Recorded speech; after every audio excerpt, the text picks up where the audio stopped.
This is the Victorinox Solo.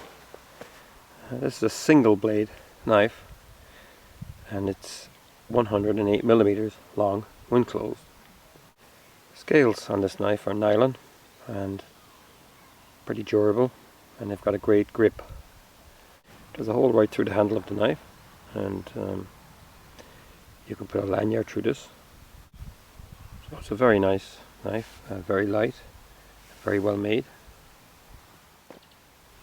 The cutting edge of the blade to the tip is about 75 millimeters. It's quite a long blade. It can be used for all kinds of things.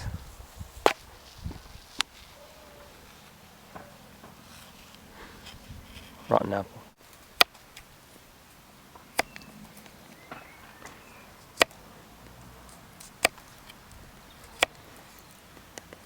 The blade is good and sharp.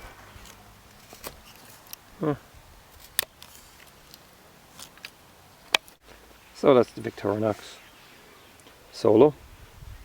Great knife. I like it. In fact, I really dig it.